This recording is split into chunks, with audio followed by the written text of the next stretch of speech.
Salahuddin Al-Ayyubi adalah seorang tokoh perang salib yang sangat disegani dan dihormati baik di kalangan para muslim maupun orang Kristen, dan dikenal sebagai sosok yang bijaksana dan tegas. Salahuddin Al-Ayyubi berhasil membawa tentara Islam dalam menguasai Baitul Maqdis dari tangan tentara Kristen dalam perang salib. Meski demikian, Salahuddin Al-Ayyubi tetap menjadi sosok yang adil dan selalu mengedepankan kemaslahatan umat dan masyarakat tanpa terkecuali. Dan inilah kisah Salahuddin Al-Ayyubi.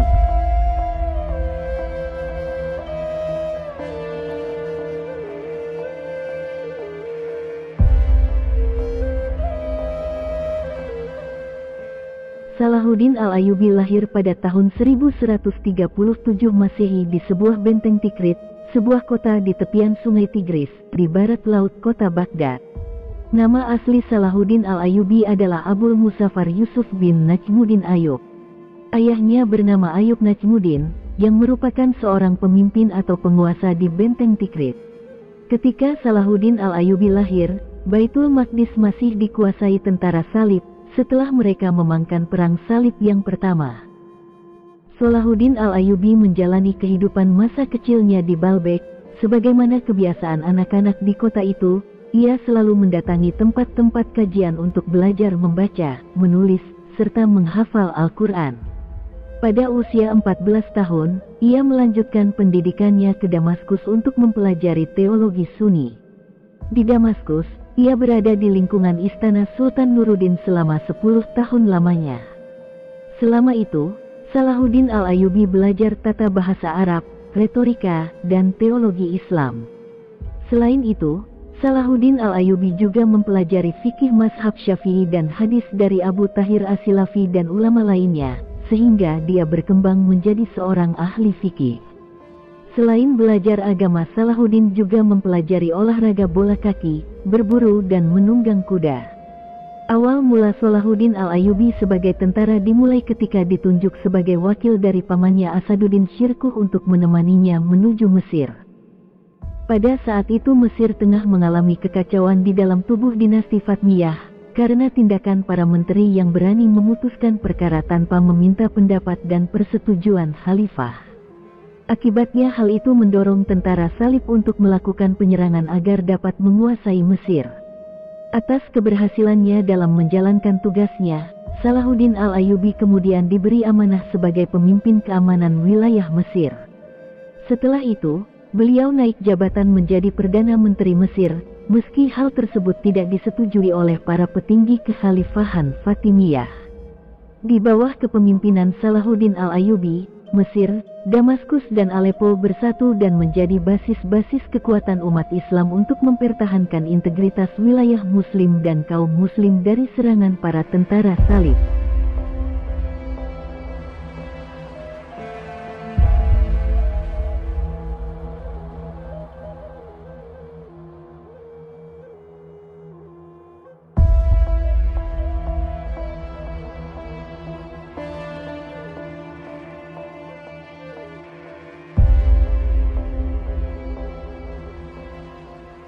Pada tahun 1171 Masehi, Sultan Al-Adid meninggal dunia. Namun, tidak ada lagi pengganti Khalifah Al-Adid yang berasal dari keturunannya. Karena itulah Salahuddin Al-Ayyubi yang menjabat sebagai Perdana Menteri naik tahta. Ini menjadi momen penting bagi Salahuddin Al-Ayyubi untuk menyatukan umat Islam. Selama memimpin Mesir, Salahuddin Al-Ayyubi telah menghadapi berbagai pemberontakan. Pertama, ancaman pemberontakan dari sisa-sisa pendukung Fatimiyah di Mesir. Kedua, serangan dari orang-orang Frank yang merasa terpukul dengan jatuhnya Mesir ke tangan Nuruddin. Ketiga, terjadinya ketegangan antara pihak Salahuddin dan Nuruddin.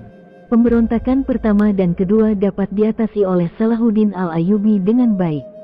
Namun pemberontakan yang ketiga cukup memberikan masalah yang serius.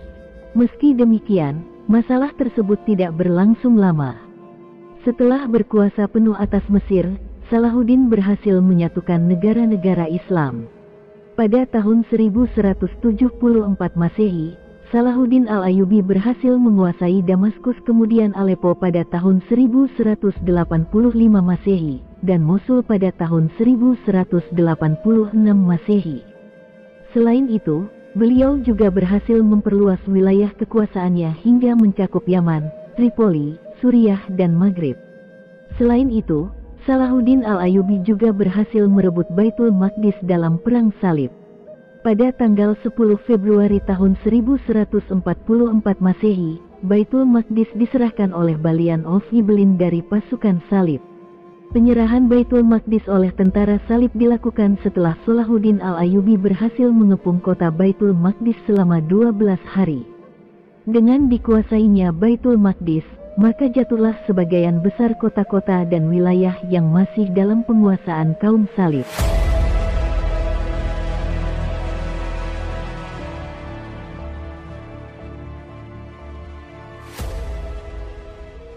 Demikianlah sejarah singkat perjuangan beliau dalam pembebasan Baitul Maqdis. Beliau wafat pada tanggal 4 Maret tahun 1193 di Damaskus, dengan mewariskan seluruh hartanya berupa sepotong emas dan 40 keping perak untuk orang-orang miskin. Di akhir hayatnya Salahuddin Al-Ayyubi hidup dalam kondisi sederhana, bahkan boleh dibilang miskin. Beliau hanya mempunyai selembar kain kafan lusuh, yang selalu dibawanya dalam setiap perjalanannya dan uang senilai 66 dirham.